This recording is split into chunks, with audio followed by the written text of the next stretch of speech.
Hey everyone, Dean here from the Feely Real Estate Group today, and we're doing a market segment with Isko Safic from the SAF Mortgage Group. And yeah, welcome Isko.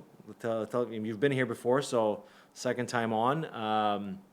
So yeah, we're gonna go through the market a little bit. You can talk about on the mortgage side what you're seeing. We're gonna go through some of the inventory stuff and what we're seeing in January of 2025. In terms of like, what are you seeing right now on mortgages? Are consumers actively looking for new approval amounts? We did get some changes in December for qualifying rates and stuff like that. So what are you seeing on your side of things? Yeah, so first of all, it feels good to be back. Thank you for having me again.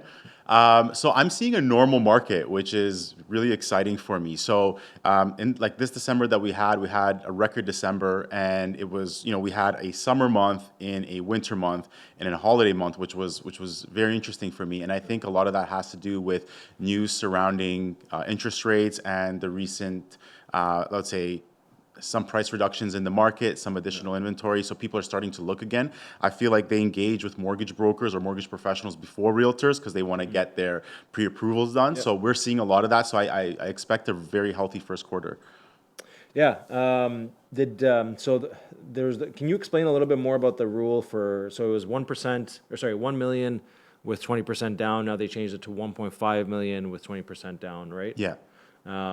So if somebody was approved up to 1 million and wanted to get something for 1.2 or 1.3, they don't have to, basically they don't have to come up with the remainder of the down payment, right? Yeah, so they don't have to put 20% down. Yeah. So right now, so the rules are still 5% on the first 500, and then 10% from any amount from 500 to 1.5 million. Okay. So that 15% down in a way. yeah. So like if it's, let's say, 1.5 million, you're putting 5% on the first 500, so that you're at 25 grand. Yeah. And now there's a million left at 10%, so 100 grand. Okay, so 125 Yeah. qualify. So and you're getting a 1.5 million dollar home. I mean, it's attractive depending on, what you're looking for, because there is, like if you want to live in the inner city of Ottawa, you're not going to find much around the 800. Like, I mean, depends on what you're looking for. Like if you're looking for single detached homes, you're probably, in a nice neighborhood in the city, you're probably in that 900 to 1.2-ish range, depending on how nice it is and all that and the age. But yeah, no, I think that's good news. In terms of people's timelines, have you seen anybody's timelines kind of move up as they, like, so you said December was a record-breaking month for you guys, and it felt like a summer month. We did feel a little bit of that too. It was a busier December than a lot of people expected. It was actually, it felt busier than October and November, but numbers will show different things too. But just the overall positivity is kind of what I found. People were seeing deals out there in November and December compared to before. It was just old inventory and stuff like that. I'm gonna show everybody here. So I have all the major suburbs. So we have Canada, Stittsville, Barrhaven, Riverside South, Finley Creek, and Orleans. So in all major suburbs, if you're looking for a townhome, freehold townhome, we have 157 results. I think that's much more than we've ever had in any other January in the past 5 years. And these price points range from 500, high 400, so 494 for an entry level townhome, and then you can go all the way up to, 799, 830 for new built end units with tons of updates and stuff like that. So it's nice to see that there is some inventory there to look at. But like even if we go through the suburbs, it's not like it's just pockets. It's kind of like everywhere. So like if we look at Canada, you got all sorts. You got South March, March Road. Stittsville's got some stuff, Glencairn and all that, and then Barrhaven, same thing. But Barrhaven's got tons of inventory right now for townhomes. Finley Creek, typically it's one of the smaller suburbs, so you don't see as much inventory, but we are seeing stuff come up in Finley Creek, and then Orleans too, very similar size to Barrhaven. Yeah, the older neighborhoods don't have as much inventory, like the Queenswood Heights, Orleans Village, Fallingbrook. But if you look at the newer neighborhoods like Chapel Hill South, Avalon, they will have much more inventory, and that's families that have been kind of starting at entry level homes and looking to move up and upgrade and stuff like that. So, what kind of are you seeing a lot of first time home buyers reach out for mortgages, or are you seeing more people that are looking to switch and upgrade, or how what are you seeing out there? I think first-time buyers are back. Yeah. I think they're they don't feel defeated like they did in the past. Mm-hmm. Now they're, qualifying is a little bit easier, pricing is a little bit better, sellers are willing to work with you on the terms, and so I think they're somewhat optimistic about buying a home again. I think with respect to the inventory, I think like some of the more expensive townhomes are going to have a very difficult time selling, and the reason is when you have a townhome that's in the price range of a single family home, Yeah. I think a lot of people would sacrifice finishes to have a single family home. Correct me if I'm wrong. So when I see an $830,000 townhouse now, I'm thinking, well, this person can now probably buy a nice semi or a decent Yeah. single, really. Yeah. So, but Yeah, like just last month, I had a client that was looking for townhomes. Like they had an approval up to like 700-ish. yeah, So, and they're looking in the Orleans area, and in Orleans, you can get, either a single, well, small single, or a end unit townhome or a regular townhome in that age and in that range. But depending on the age too, right? They ended up, they're renting a townhouse now, okay, and they have a bunch of kids. So, being from a townhouse, you do know that it is noisy because you're sharing a wall, right? So, for them to get into they ended up getting into yeah, a single family home with I mean, you have neighbors, but you're not attached to anything. So, privacy, more space for the kids, it goes a long way, especially the fact that they still ended up getting something under 700 for that price range. So, yeah, but yeah, like location is what everybody says about real estate. So, a big, townhome in Canada is very different than the same size townhome in Orleans and Barrhaven and Riverside South and Finley Creek. yeah. They all go at different price points, and certain areas have price points for a reason because of the location. But I agree with you. I think it's going to be interesting to see what happens in the next couple of months. I don't think we've had this much good inventory. A lot of it is inventory that's left over from the last kind of 3 months that hasn't sold, but a lot of it is also new inventory.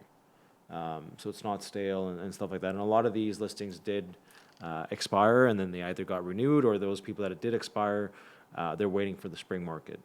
I think we'll see interesting things, but like just this week, like if we take a look at this 7-day trend, so I'll always look at this guy 7-day trend. So we have new listings. We have 675. Wow. Typically in January, we're seeing anywhere between 100 to 200 new listings. So this is very high. But if we look at the sales, like the sold, 171. So that's more of a January number. Okay. So, and then Interesting, yeah. price decreases, we have 201. So, 188 sold, conditionally sold. Yeah, I mean, it's going to be tricky with that much inventory and only, what is that, a quarter of it selling. It's going to be, we'll probably see the price decreases come up a little bit. Yeah. But yeah, we still saw 92 expired, but like the expired one at the beginning of January, because a lot of listings are dated until December 31st. Okay. So you do see a lot, like the first week of January, we saw about 800 of them expire. Okay. So out of those 800, if 670 of them are new listings, quote unquote, Yeah. they're also listings from the past, right? Yeah. Not to say that they're all from the past, but some of them are in there. For sure. One thing I did want to show everybody was, so we looked at townhomes in the suburbs. I just wanted to show everybody like what we got for, like let's say the city. So let's say from Nepean, Center Point, Craig Henry, and let's go all the way around South Keys and like this. So just to kind of show everybody. So let's say we look at attached. So if you're looking for townhouses, there's 20 of them in the city. So that's a very different story than the outskirts. And these range anywhere from 400s up to 1.5. These are in the Glebe and Westboro and stuff like that. So those do get quite expensive. But let's say we take a look at detached homes. So detached, where are you? Detached. 176. So, yeah, You will find more detached homes in the inner city, and these will range from 500 to, what did we have? 5.8 million. So that's, yeah, stuff like in Rockcliffe and whatever, right? But yeah, and these homes also have, some of them have been sitting, some of them are new. But yeah, just kind of wanted to share everybody like what we're looking at for inventory. Like you see, all these green dots is, pretty much almost every neighborhood in Ottawa has some sort of home for sale, whether it's a detached or a townhome. So if anybody's looking for inventory or you're curious to see, when the inventory is high and there's not much activity, this might be the time to strike. Compared to, in the spring, we are going to see an influx of buyers, just like we do every year. But we'll see where the inventory goes. Maybe some people hold off on listing their homes when they see the market like this, right? Yeah. So all things to consider. But yeah, are you expecting any rule changes coming up in the future? So actually, what's interesting right now, what they're doing is lenders and the CRA are creating a program together where the CRA is going to automatically, and this is coming soon, the CRA is going to automatically provide the lender with your income tax information. When you have a deal, so you got a deal approved, instead of the broker sending them the T4s, the CRA or the lender will be able to pull their tax documents from the CRA directly. And what that's going to do is eliminate or almost eliminate mortgage fraud. Yeah. So I'm super excited about that. Yeah. So that's coming soon, and it'll also be a better client experience because if instead of me asking for T4s and they having to List go is up this in the, big. go up to the attic and search that Yeah. T4 that they put away somewhere. Yeah. Now it's just going to be seamless transaction. And so I think with the reduction of mortgage fraud, which has been reduced recently, that it's going to help the buyer. It's going to help actually people who do qualify, and which is great. That's one thing. And it'll affect the incomes of all those shady ones out there, which I'm also looking forward to. Yeah. The brokers.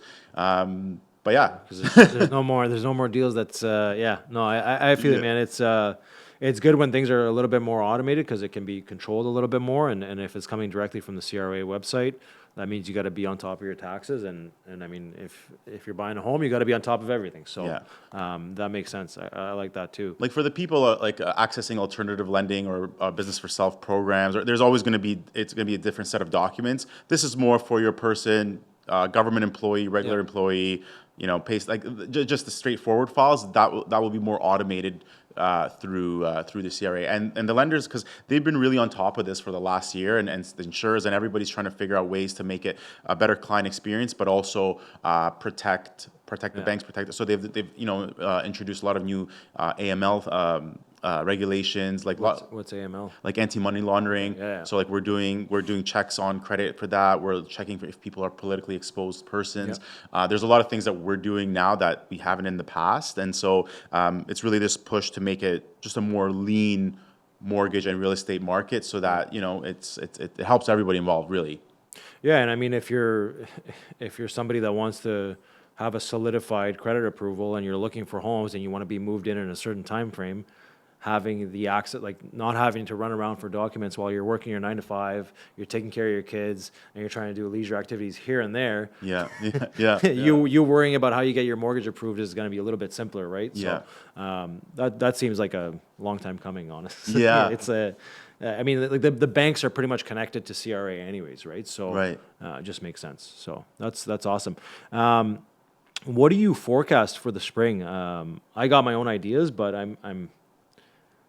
it's tough. Like my ideas kind of change almost every week depending on what I see on the real estate market. So, what do you see as a mortgage broker? What do you see? What do you forecast in the spring coming up? I think we're going to have a really solid spring. I mean, with that much like inventory, assuming it sort of stays at similar levels relative to sales, then I think we'll have a pretty solid spring market. I mean, we have 30-year amortizations now. Interest rates are sort of trending lower. So all of these things that help buyers qualify are in place. So I think, I mean, we're going to have a pretty solid spring. I can't say if it's going to be, over the top, like if it's gonna be really busy, but I feel like it's gonna be solid. I think people are optimistic again, like first time buyers. Like now, with the regular household income, combined income anyway, you can, with a minimum down payment, you can start getting into a freehold town again. You might not need to start with that condo town. Some of you might, but others won't. So I mean, I think it's coming back that little. So 30-year amortizations, I wanted to touch on that. Is that something that people are opting for often now, or? Yeah, so I think they are, and I think it's because there is no interest rate premium to Yeah. do it. Where you're paying the premium is on the mortgage insurance, Yeah. and it's only 20 basis points. So if you were somebody that was putting, let's say 10% down, or you're putting 5% down. So let's say you're putting 5% down, you would pay a mortgage insurance premium of 4% on the total. Now you're paying 4.2. So it's a small amount to Yeah. pay to get 30 years, and you're not being charged more on the actual rate itself. Now, I mean, your carrying costs are more because Yeah. you have a 30-year amortization, but that's something that you can always change, right? You can take the 30-year amortization, increase your monthly payment, make prepayments on the mortgage, so that amortization will always decrease. But I think people are excited about that. Yeah, I mean, it's different. I mean, I think the states had 30-year amortizations for a while, right? Yeah, Yeah. So states are very different than us. Like they do, what do? You lock in for 30 years, and that's your rate for the next 30, right? that's your It's rate. not like 5-year terms and 3-year terms and stuff like that. So, Exactly. yeah, I think if you're somebody that's like it doesn't benefit investors because it's just pushing the carrying cost down the road. But if you're a first-time home buyer and you're looking to get into the property and you plan to live there for the next 5 to 10 years, I think having a lower monthly payment and controlling your costs a bit more is definitely going to help you. Especially if you have a kid coming up and maybe you're planning to have another child, then monthly expenses is going to be a huge thing. So lowering those monthly expenses is definitely good. And the other thing too is I don't think you can like the appreciation of the property would probably beat out the remainder that you like of the 30-year amortization. Like the difference of the 5 years, you're probably going to beat it out by having your property appreciate as opposed to the difference of 25 to 30 years. Exactly. Yeah. And I look at the lifespan of these homes, right? Like, Yeah. I mean, there's no reason why somebody in the past with 20% down could have bought a 120-year-old home and got 30-year amortization, whereas somebody who had 5% down buying a brand new home could only got 25. Like, what Yeah. so the person who has access to money, is able to access a lower payment, whereas the person who maybe doesn't have access to the same amount of money has to go have a higher payment, in theory. So, yeah, I think it's good all around. Like, I mean, houses are being built better. The lifespan of these properties is increasing. There's different incentives from the government to upgrade and renovate your home to make it more energy efficient. So I think just given that plus the affordability issues that we're having, I think it was a no-brainer to do 30-year amortization for first-time buyers. Like, Yeah, like I think for the spring, I think my biggest question mark is going to be, yes, rates are coming down, and we have a rate announcement coming up on January 29th, which is also going to be a monetary policy announcement. So they're going to talk about inflation, and they're going to talk about the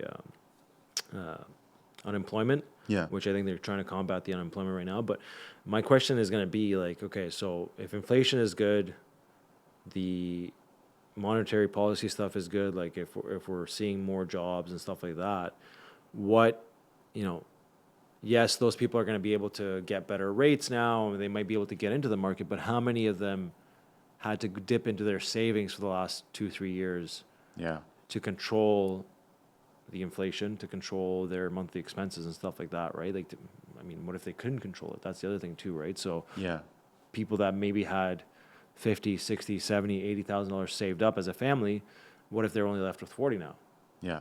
And they can't buy the home that they actually wanted to 2 years ago or a year ago, right? So it'll be interesting to see. I'm curious about that stuff. Like, Yeah, that's true. I think we'll have a healthy spring market. I think people are going to be positive and optimistic about buying a home and selling their home. But I'm just curious on what's going to happen there. And I think I don't see, like, based on just what I saw there with the amount of inventory, I don't see a huge increase coming anytime soon because we have to blow through 670 new listings.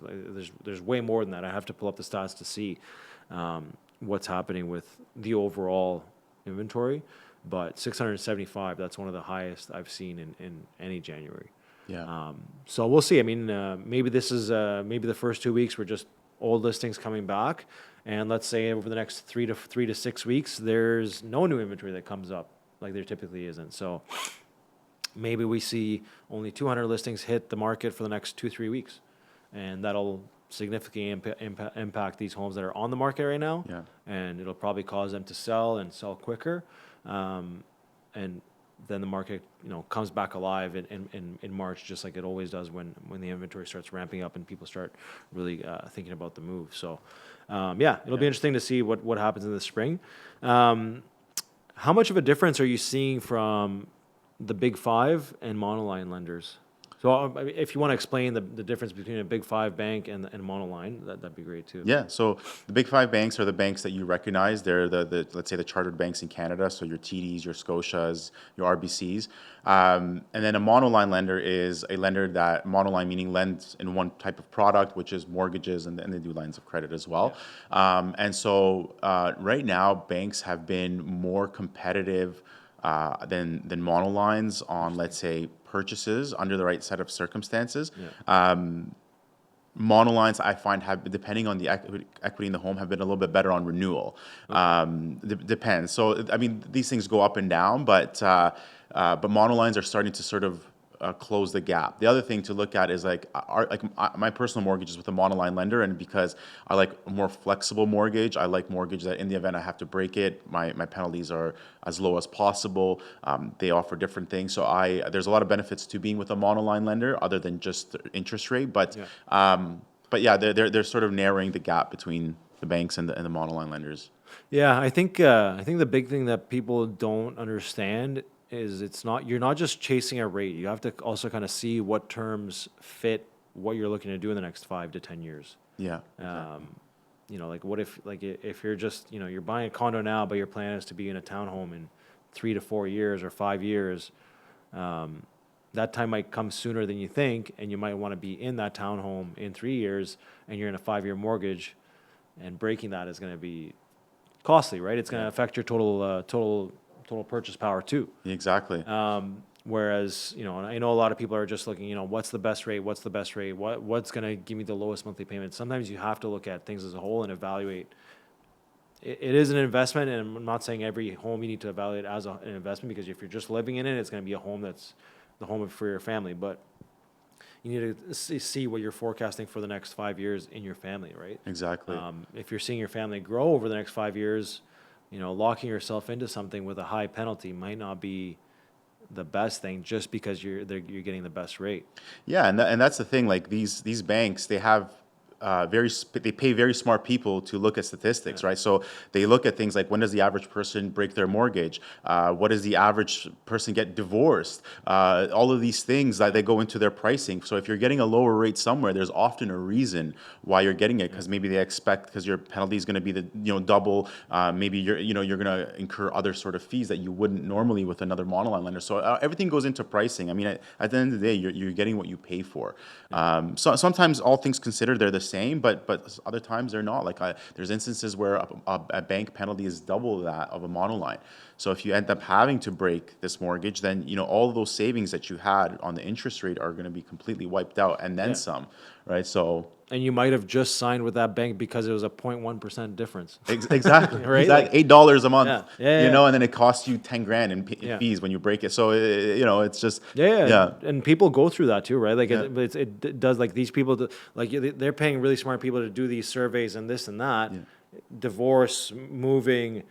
But like, what if it doesn't have to be all negative things? What if it's a positive thing that you're getting a new job? Sure. Yeah. Right. Relocation. Yeah. They look at all of these. Right. Yeah. Like what if you're relocating for a 1-year term somewhere, a 1-year contract, and then you have to come back? Yeah. Right. So, like, what if you're, it all depends on circumstances. So you got to be really careful of what you're signing up for. Sometimes it's, you got to really take things into consideration when thinking about, what's the right mortgage for me. Yes, the house might be perfect for you, but a couple bucks here and there, and a savings at the end might be the difference of you staying in that house or you having to move somewhere else for some other reason. Exactly. So yeah, that's I like that one. What do you think of like just like we were talking about inventory and what the market's going to be like? What do you think? Let's say like politics. Like, what role does politics play in all this? Like, are you like just kind of like with like housing has become a little somewhat politicized Yeah, and it's just polarizing for sure. yeah, and just Yeah. like with immigration, there talks about immigration, reductions and levels of immigrant. Like, what do you like? Do you think that's going to have a big impact or? I think so. I think it's tough, right? Like you and I are both immigrants, and Canada's like really founded on immigrants, and it's going to be interesting to see because every immigrant wants to own a home, Yeah, whereas some Canadian citizens don't really care to. mm-hmm. So I know it's tough, man. They're doing a lot of changes where they're trying to avoid having houses sit vacant Yeah, by investors that are potentially money laundering, potentially doing this, and that. It's tough, right? I had a client, looking from a country that they're just looking to come in here for a couple months out of the year and have a place to stay. yeah, It's not going to be vacant. It's going to be vacant while they're not here, but it's Yeah. going to be their personal home for use. And they have to jump through some hoops to get that. yeah, They can't buy in the city. It has to be a little bit on the outskirts. So it's tricky. I think it's good for people in Canada that are looking for a home because ultimately it should bring down the competition of who they're competing with. Because if you're competing with a foreign investor yeah, and their dollar's worth more, or they have way more money than you, or they're paying in cash, and you don't have to compete with that, I think that's better. You're only competing with buyers that are here that are looking for mortgages, right? yeah, So it's all up in the air. I think politics is tough. I think we had some big news come this week. yeah. I don't yeah. I don't like to make this a huge politics podcast because I'm not I Yeah. don't know anything about politics but I think changes are coming. I think election years are pretty big years. I always felt that election years things seemed easier because they're trying to push a narrative and trying to get people optimistic. So I feel like things are going to be easy this year in terms of mortgages and houses and stuff like that. But just because they're easy this year, they might not be as easy next year. Yeah. But we'll see, right? We had our prime minister resign. They need a new leader, and then a potential election in March. Yeah. So who knows how much distraction that will cause, one, and how much uncertainty will people have? Do we really want to move while there's so much, not turmoil, but like in a sense, there's some turmoil, right? Like we don't really have he's our acting leader right now, right? But he resigned. Yeah. And what do they have? They have 3 weeks to pick a new leader. Yeah. I think they have select one. They're going to select one March 9th, I think. Yeah. Yeah. So, okay, so more than 3 weeks. Yeah. I think 6, yeah.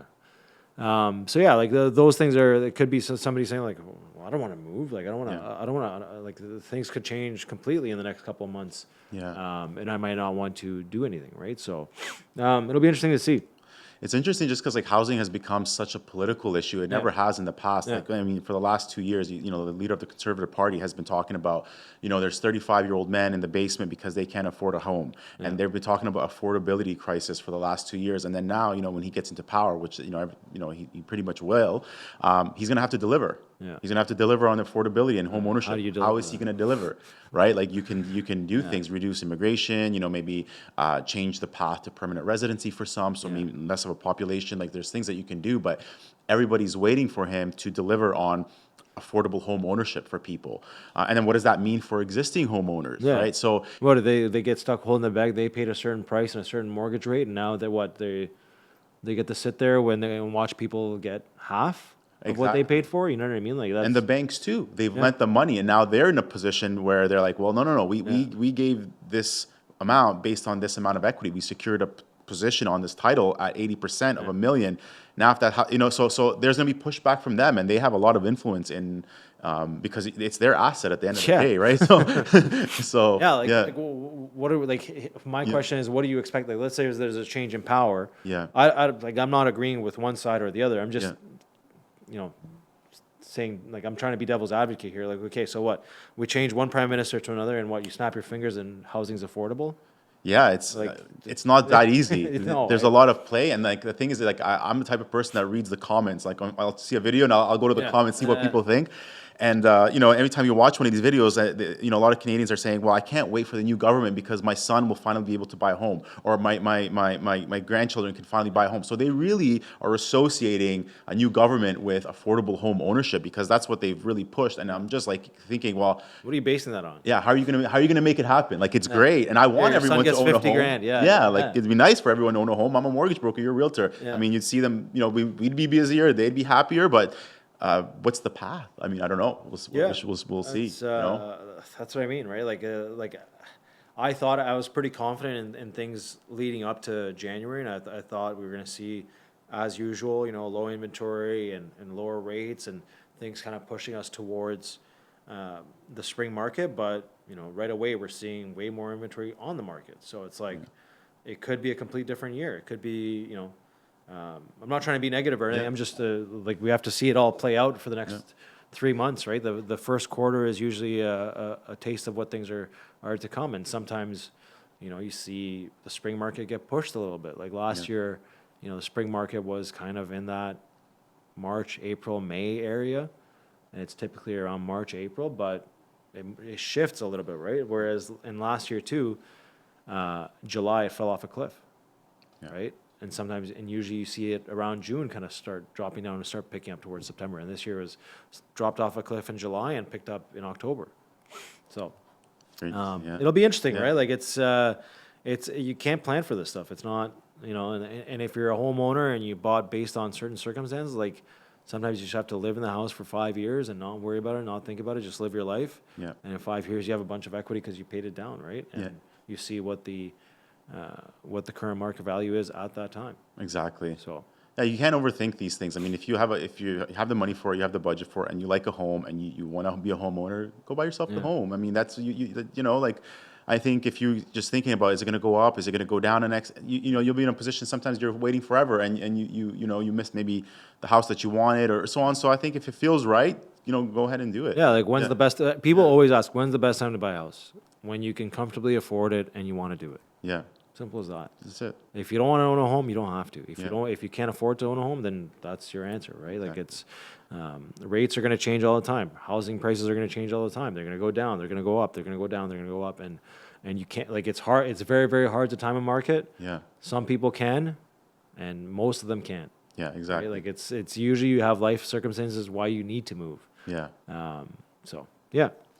I had another question here. So, are you seeing a lot of people? So, the big banks I saw some predictions. The big banks are seeing, they're predicting that there's going to be, that the policy rate is going to be 2.5 or 2.75% by the end of the year, except for Scotia. Scotia said that they were going to be at 3.5%. Yeah, I mean, it really depends on. So 4 banks, and then the fifth one was They're Scotia. They're predicting the opposite. So Yeah. I wonder what they know, or do they hold a lot of the mortgages? Yeah, I mean, they're very competitive in the mortgage space, but I think they're second or third, and sometimes it goes up and down. But I think it's going to be very interesting because both of these leaders are going to need, Trump's coming in, and let's say Pierre Poilievre's coming in, and they're both going to really push for lower interest rates because it's. You mean Trudeau? Well, no, I'm saying like in the Trump. next government, Trump's coming in the States, Yeah, yeah. and like usually they have somewhat of an effect on Canada. So they're both going to push for lower rates because as a means to stimulate the economy. Because when borrowing costs are low, people are borrowing, they're investing in their business, they're doing research and development, they're hiring employees. And so when the rates are high, businesses aren't doing that because their carrying costs are so high. So I think there's going to be a push to lower the rates. I could see the rates continuing to drop. Yeah, so I mean, it's tough to say where they'll end up, but I think they'll be lower for sure than they are right now. Yeah, I mean, I don't know. It's tough to say, right? Like, who knows? Like, I was on one of my last videos, I was talking about how we were finally seeing like sales come back during Black Friday, Christmas, and stuff like that. Like this year was, like this past holiday season was really the first time I saw like, wow, okay, so.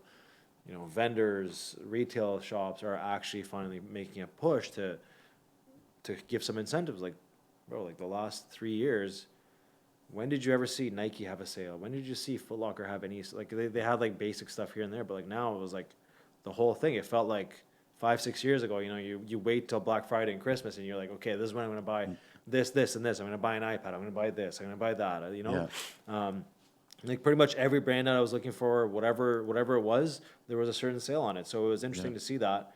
And like housing isn't considered retail, but it's a sales kind of a environment, and it was just interesting to see. So I wonder how much that's going to affect on the inflation, because if people were seeing that and they were getting, consumers wanted to consume more, and they're spending more money, did that bring up inflation? We're going to see that January 29th. And we'll see where that goes. Yeah, I think when consumer confidence is high and they're spending, it's usually a good sign for the economy. When they're saving everything they can and really not spending money on businesses, usually means that they're struggling in other areas of life. So when they're using that disposable income, it's typically good, but we'll see. Like there's definitely an affordability crisis right now. Like things are come down, but groceries are still high for most people. Like I think the groceries are the highest. Yeah. I think the groceries is the biggest issue, and it depends on what kind of groceries. Like there is some stuff that's like priced normally now, I find. Yeah. But there's some stuff it's like it's crazy. Like how is this? This small little thing it's $3. Yeah. And this other small thing it's $8. Yeah. It used to be $1 or 50 cents or whatever, right? Yeah. And we'll see stuff like that too. With you're talking about Trump going into power too, but like if there is tariffs. And we're getting some of the stuff from the States and et cetera, that's gonna change the pricing of that too in Canada. Exactly. That's unless we're the 51st state, okay? Which is not gonna happen. But I don't. There's no way that like it's. There's what do way you think too of much. that? Oh, it's tough, man. Like I have relatives from Europe that are just like, oh, are you guys gonna join the U.S.? Like, man, like first of all, we'd have to have everybody in government agree on it. Yeah. And then everybody in their government agree on it. Yeah. You think there's not even going to be one person that's going to be opposed. There's going to be a ton of people opposed, right? Yeah. Like, it's not. It just doesn't make sense for that to happen. He's baiting everyone as he always does, but there's some people that just feed into it a lot more than others, and like he's an internet troll, Yeah. He's baiting you on purpose, and you're falling for the bait every single time. Exactly. And he's been doing it for his whole career. Yeah, his whole career. The guy's funny. Yeah. Like, But see, his campaign initially started off as a joke, and then he ended up becoming president twice, right? So this is started off as a joke, and then he had a conference where he talked about it in a little bit more detail. And I'm thinking about it. I was like, of course I'm opposed to it, but I'm thinking if you asked me 6-7 years ago, I would have been like, you're crazy. We have the best country in the world. We sort of, it's as if America and Western Europe had a child and made Canada. So we got the best of both worlds. We had the raw capitalism that you find in America, but we had the socially progressive policies that you find in Western Europe. So, you could go from your suburb to big house and drive your SUV as you would in America. But you also had free healthcare and subsidized post-secondary that you had in Western Europe. So it was a good blend. And now, our healthcare is suffering, our currency is down, affordability is poor, so there's less of a case to be made than in the past, other than unless things change. So it sounds like we're still in a blend of both, but at the worst, we have the worst traits of both. Now we have the worst traits of both. Exactly, we had the best from before. Now we have the crime that America has. We have so it's just Canada has changed so much in the last 10 years, and so I'm curious to see what it looks like in the future. But definitely don't want us to be a 51st state, but I do want that. Canada was the best country. I mean, I still believe it still is in many respects and can be, but it's got some work. Yeah, I mean, it's tough. I don't know. I go to Europe every couple of years here and there, but you ask yourself, what are these people's incomes if they're paying €5 for a coffee? Yeah. What is that, $9 Canadian? Yeah, exactly. You know what I mean? Yeah. How are they affording that? Coffee, you go to France, I'm sure you're not going to get a coffee for under €5. Yeah. Even that might be low. It might be 6, 7, right? Exactly. And then you're coming up to, what is that, $12 Canadian? Yeah. Right? So how does it even make sense to travel there? Like, Yeah. that's insane, right? Yeah, it's like Thankfully, I only go to Eastern Europe. that's where you get the best bang for Yeah. your buck. Yeah. But that's changing too. Yeah. I mean, still good for now. Still But, good. I'll take it. so what's your advice for someone? So what's your advice for a first time home buyer in 2025? What would be your first piece of advice for somebody that's buying their first home in 2025? Yeah, I would say get your pre-approval. See, like first thing is always get pre-approved. Start, start with the mortgage professional. See exactly what you qualify for, Yeah. and start working towards it. Like really utilize some of these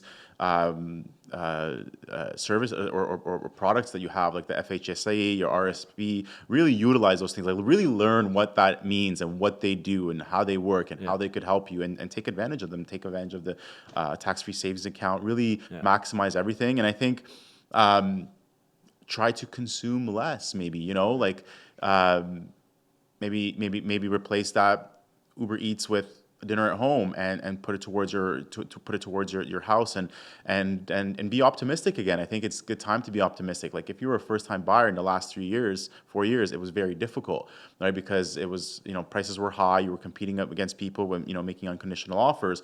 Yeah. Now you can view the homes, you can be excited again about buying a property, and I think just get excited about it. There's lots of beautiful areas in our city, lots of beautiful homes. There's no reason. Yeah, I like the one thing you mentioned is the FHSA. Can you explain to people what the FHSA is and why they should use it? Yeah. So what it is it's a tax deductible account, and so which you can use towards the purchase of a home. So we're gonna just make the math very rough here. But let's say, for example, you're at a 30% tax rate. Yeah.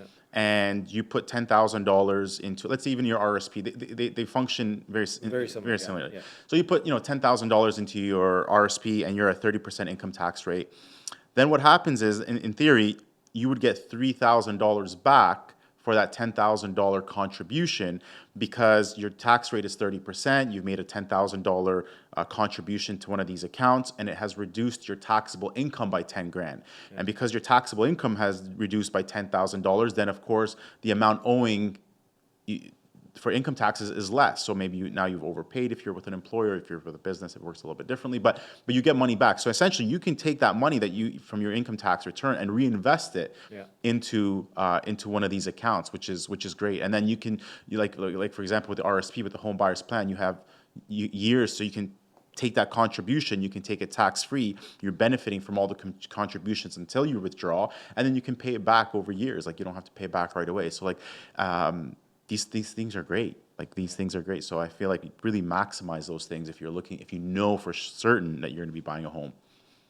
Yeah, I think if anybody's looking to start an FHSA, you can do it with any of your banks. Yeah. There is also a really friendly app. I don't know have you used Wealthsimple before? I've heard of it. Yeah, I haven't used it myself. So Wealthsimple is super easy. If you're somebody that's younger and you're looking to open that, you can actually link it to your Canadian account, have everything, have a direct deposit set up. You do whatever, $50 a month or $50 bi-weekly, you add it in, and then you can put in lump sums and stuff like that. So that's something I've found is really helpful, especially for the younger generation where they want something a little bit more app friendly. Yeah.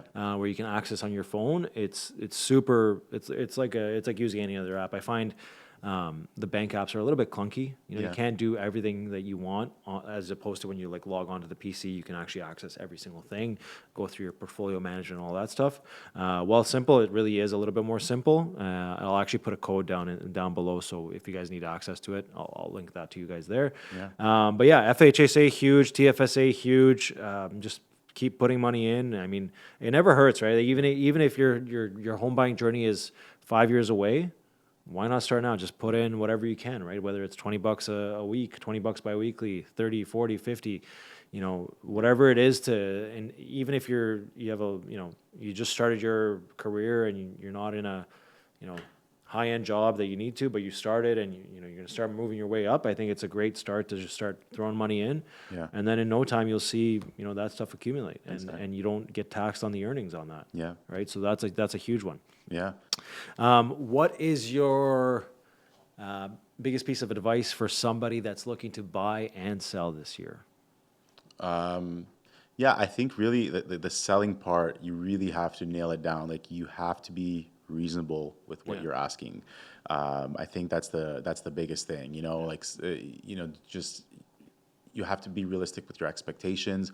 Listen to the advice of your realtor in terms of how you need this house to show, what it needs to look like, how you want to present it. And yeah, but I would say like I would really focus on selling before or actually, or let's say listing before going out and buying a property. Yeah. You know, I can't tell you how many times I've gotten a purchase agreement on my desk from a person who expected to sell their home, didn't, and now they have this closing on their purchase. And it's like it's a very stressful situation because you have to pull equity, you have to find a rental, you have Yeah. to do different things, and they weren't expecting all that, and it becomes a bit of a scramble. And so it's just because they didn't have realistic expectations of what their house is going to sell for. And so I think if you are doing buying and selling at the same time, make sure you're going to sell that house, like or be ready to part with it at a reasonable Yeah. price. And make sure that it falls in with your approval. Yeah, Too, right? Like if your house needs to sell for this amount and you can purchase, let's say you need to sell at this point and you want to purchase at this point.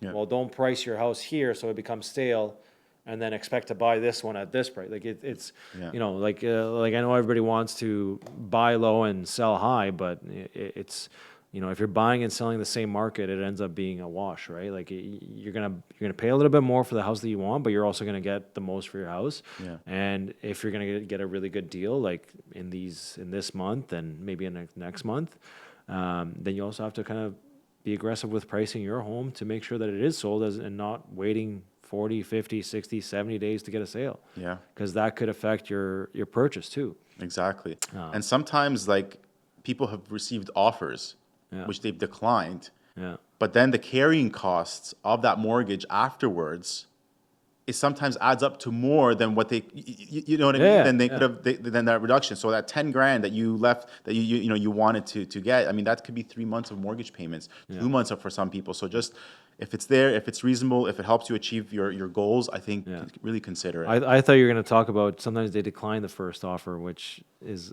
Well, that too, but I'm saying like sometimes people are so stuck on getting the amount that they have in their head, Yeah. and then take a lower offer afterwards. well, that's what I mean. You right? know, Like, like- so you decline the first. Typically, the first offer is typically the highest one you're going to get. The offers don't get much better after that. So, not to say that you have to accept every first offer, but try and work with every offer you got. Yeah. Right? It's just like you're negotiating hard on the buy, you got to negotiate hard on the sell. So make sure you work with everything that comes your way. Don't just turn it away just because you see a number that you don't like right off the bat, right? Yeah. You're probably going to be doing it on the buy. Exactly. Right? Exactly. Yeah. Right? It's like Yeah. like I get clients all the time tell me like, oh, I want to sell for 600, but I want to buy for 550, and the house is 1,000 square feet bigger. That doesn't make sense, but let's work with what we see out there and see what we can get, right? Yeah. Okay, so your advice now for somebody downsizing. So Okay. let's say a retiree, they're planning on making their final move, right? Like this Yeah. is going to be their home for the next 10, 20 years. Their kids are gone, empty nesters, and they're looking to sell a home that has either lots of equity or has a high sale price, and they've bought for a really low price back in 5, 7, 8, 9 years ago, and they're looking to downsize into something. What would be your advice for somebody that's in that situation? I think really to think about what are you going to do with the cash that's left over after the transaction is completed, right? You're going to have this windfall of money. What are you going to do with it? Are you going to invest it? Are you going to help family? So I think just really planning, because sometimes you'll get people who have downsized. Now they have $400,000 in their bank account, and they'll put in a checking account, or they'll do it's sitting something there, that's not really meaningful. So I think, like it's a big amount of money that you're receiving. So, really think about it. I mean, often these people, not always, but often they don't really have mortgages because their whole intention is to be mortgage free or get a bunch of cash. So I think if you're doing that, just be smart with your money. And that's pretty much it. Yeah, talk to a financial advisor. Talk to, like, if you have a money manager, if you have somebody that that you've dealt with in the past with investments, talk to them about that and get more info on that. I think is a big thing. Yeah. Like if you can get a little bit more for what you have, I think that's great. And if you can help out family or help out your life situation, even better, right? You kind of work, you work your 65 years to enjoy the last 20. So Exactly. yeah. Yeah. What's your outlook for realtors? Somebody wanting to become a realtor today, like what would you tell them? What would I tell them? I would tell them, talk to as many people as you can. Tell them you're an agent. Tell as many people that you're an agent as you can.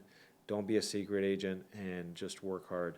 Yeah. I think that's the biggest thing. Like, it's you do a big course and you do this and you do that, but they don't prepare you for the real world, right? Like, if you're a 20-year-old person and you're just starting real estate, how many of your friends are realistically buying in the next 5 years? Probably not many of them, right? Maybe 5-10%, maybe. Yeah. And that's if they have really good jobs and they have a down payment or they're inheriting some money. Yeah. Those are all maybes, right?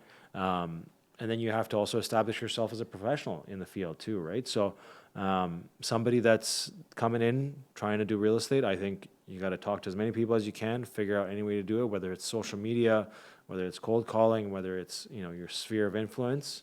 I think talking to people around you and letting them know that you're working in the real estate field, that's going to be your biggest success for sure. Yeah. So still a promising career, like still like you'd still encourage somebody to go ahead. Yeah. I think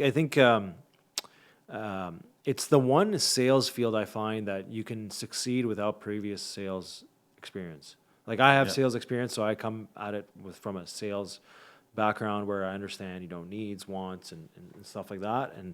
But I've seen people that have never touched a sales desk in their life and be very successful. And that's because they've known, certain people and they've had great relationships. Like for me, my business is built on relationships and not transactions. Yeah. And that's how I like to, you trust me, I trust you, and we're in this thing together. I'm here to solve the problems that you have at hand, and let's make it all happen. Yeah. And client experience is a huge thing. So I think people that, a lot of people from the retail industry do well. A lot of people from the restaurant industry do very well because it's, hospitality too, right? Yeah. Hospitality industry. So a lot of those people, it's, customer service focused and having somebody and kind of guiding their clients through the sales process is where they succeed, right? Yeah. And then the more people the more people tell them, if they have good experience, they talk about you. They tell them hey, I'm having a housewarming. Oh my God, where'd you get this beautiful house? Yeah. And just kind of snowballs from there, right? So talk to as many people as you can and just keep working hard. It's a lot of ups and downs. Yeah. But you learn through a lot of those ups and downs, right? Like same thing with you, like in the mortgage industry, it's never, it's not all sunshines and rainbows, especially not in January or February or December and November, but sometimes there's record years and you work hard during those busy months to make sure that, you're floating all year round. So yeah, exactly. And I think like for realtors too, maybe realtors more than mortgage brokers, but I think everybody, it's like, don't set your lifestyle based on your record months. Yeah. Set your lifestyle on your regular months, right? Because or even your low months. Because the thing is, I think a lot of people leave these industries from financial pressure. Yeah. That's the thing, because they're so accustomed to getting a regular paycheck when that doesn't happen. So then, or they have one great month and they go, okay, I'm going to go out and lease that car, or I'm going to do, you know what I mean? And then after they have a low month, they get scared. Well, I gotta make payments. So don't overextend yourself financially while you're building your career in any 100% commission or business role. Yeah. And like some of these, like really you're building a business. When have you seen a business take off year one? Right. Right. There's some businesses that take 5 years to build. Yeah, exactly. Right. And this could be one of them for you, right? It all depends on how much work you put in, and you might not be successful year one, but year two you're going to be better than year one. Year three you're going to be better than year two, and so on and so forth. And then by year five, maybe you're running a very successful business, but don't expect at a young age to be running a multi-million-dollar business just because you got it, right? Like it's not, it doesn't work like that. So hard work and just letting everybody know. Exactly. That's my biggest advice. So we talked about advice for people. What's your 3 bold predictions for 2025? 3 bold predictions. Okay, so I think we'll get interest rates in the threes again, Like fixed rates? fixed rates in the Okay. threes again. So maybe high threes, but I think that's coming. There was a What are we at right now? Like what's an average interest rate right now for a 5-year term? Yeah, so I had like right now like 4.39, 4.29. Some are doing it for a little bit less. Had a promo with Scotia that was 4.14. Yeah. But it was on a 3-year term, which was great, but it was under certain set of circumstances, Yeah. like when you close and so on. So, but the threes haven't really been at like, so I think we're going to see something in the threes. Like 399, 389, something like Yeah, that. 375, sort of like those pre-COVID rates, Yeah. which would be great. So I think that's going to happen. Number two, I think the first-time buyer is going to be back. Yeah. I think like come summer, they're back again, and they might be back on their own without much help from parents. So that's probably the second one, and then third one is like we're not going to be a 51st date. That's That's not I can say that's not a bold prediction. That's a guaranteed visit. yeah. But yeah, no, I think it's going to be a good time to be a buyer and a good time to be a seller. And Yeah. and the city too. I think I'm starting to really appreciate some of the work that the city is Yeah. doing. It's really like I nerd out about cities and urban planning and that sort of stuff. So seeing public transportation Yeah. improve and expand, and seeing some of the projects they're taking around town, especially downtown. Like I'm excited for it. So I think it's gonna be a good year for Yeah, in I know. Ottawa. I know. We all complained about LRT when it first came out, but nothing that big can go seamless. Yeah, And now you're seeing a lot of these stations start opening up. yeah, I'm very excited to see that because I think it'll be a really big help to our city. yeah, Just dispersing the transportation a little bit. I know during the holidays, I don't know if everybody saw, but the roads were insane, right? Yeah. Like every day there was traffic everywhere you go. And that's because people were off and people were out and about, and now people are back in office, so it's a little bit more calm. But I think having a healthy LRT will lead to healthy highways and so on and so forth. So I Yeah. think, and it's good for our city too, right? Like we've never had something like that, No. it's nice to see. Like the other day I saw one of the trains going by. I'm like, nice, Yeah. like it's great to see the city expand. And like I've been in Ottawa since 2002, Okay. and I grew up here. Like none of this stuff was around back then. Yeah. Like, I lived in Barrhaven in 2003. Wow. You know, Yeah. Very different. It didn't go Yeah. past Strandherd. Yeah. Yeah. So yeah, like there's a lot of stuff like that. Now Barrhaven's like its own city pretty much. Yeah. Like every suburb is its own city almost. So yeah, I think expansion is nice. The city is getting a lot of new nice restaurants. A lot of things are coming up and things are changing. So it's not like it used to be, but nothing ever is. No, exactly. So, we'll see what it's like in the future. Yeah, you finally have options here now. I don't know if it's because I'm getting older, where I'm starting to really appreciate the city more. But it's yeah. I mean, I like to go for long walks, and I think was the other week I parked my car at Tunney's. I did like a big walk, and then I took the LRT back from I think Rideau to Tunney's, and Nice. it was a great experience. I was Yeah. like, this is easy. I can pay with my debit card, my credit card. I don't need to pass. Nice. You go in, it's smooth, it's clean, it's nice. So I'm like, yeah, you know what, this is great. Yeah, how was the LRT? Was it? It's great. Yeah. Yeah, it was great. Like like it was fast, it was quiet, it was smooth. Yeah. The stations are nice, and Inside's clean and everything. it was clean, and now you can just tap with your phone the Apple Pay. Like I Nice. mean, you don't have to get the Presto card anymore, so it's super convenient. So I thought, okay, this is kind of nice. What did a trip from Rideau to Tunney's cost you? I can't remember now. I think it must have been $3 or something. I don't know the fares. Well, you got there pretty quick. I got there pretty quick, and it was nice because it was like a 2-hour walk. So I was like, I'm not going all the way back to Tunney's, and I Yeah. just wanted to try it out. So I was like, okay, so, and that's sort of like what I did in Toronto with the TTC. I spent some time in London, did the same thing with the Tube, and I'm just like, you know what, this is what a city needs. Yeah. Now that you can go from, we're actually one of 3 cities in not North America, but one of 3 cities in Canada. So Vancouver, Toronto, and Ottawa that now has an airport link. With the LRT. With the LRT. Oh, nice. Which that's huge. Yeah. I mean, when I used to live in Toronto, you could literally take the train to the airport direct. Yeah.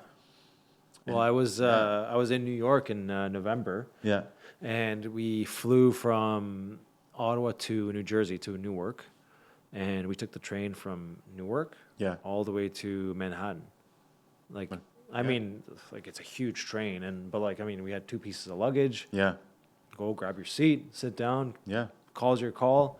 You get out at the station. I literally like, I think we walked like maybe 600, 700 meters Okay. from the what do you call it? The subway exit. Okay, yeah. You get out of the subway, you get out on the street. You literally take your luggage 700 meters, and you're at your hotel.